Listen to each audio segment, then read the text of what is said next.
Ассаламу алейкум рахматуллахи ва баракатуху. Амансыздар ма, қалайсыздар?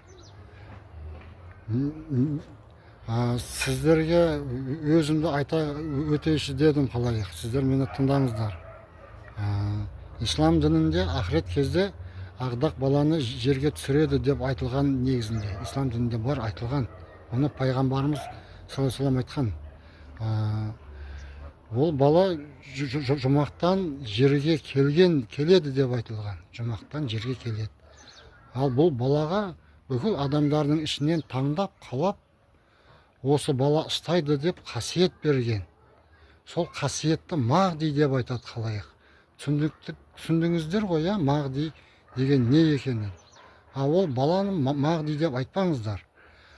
Ислам дінінде жазылып тұрған ақырет кезде жұмақтан ардақ баланы жерге түсіреді деп айтылған хадис бар.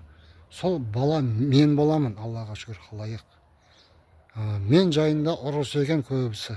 Міне қараңыздар, мына мұрным, мына жері былай оңға қарап майысқан, екі мұрным солға қарап сәл майысқан. Тісімнің арасы ашық дегені ол жас кезімде ашық болған. Қазір полный асты үсті протез менде.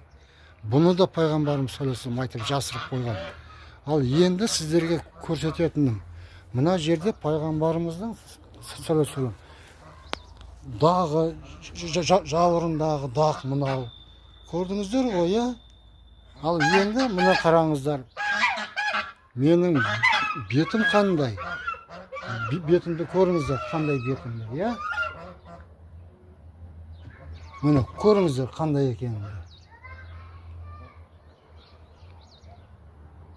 Енді амал жоқ, енді өзімді көрсету керек болды. Енді бәрін айтып қоп қойған, бұны көрсетпейін десем, сіздер сенбейсіздер.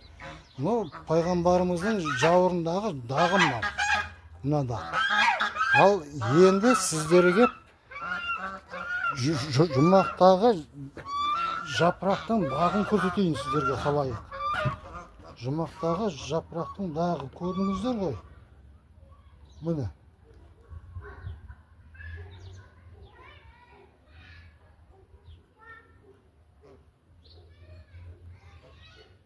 Қалай көрсетемін? Міне. Ұстай алмайды екен мұнда. Міне.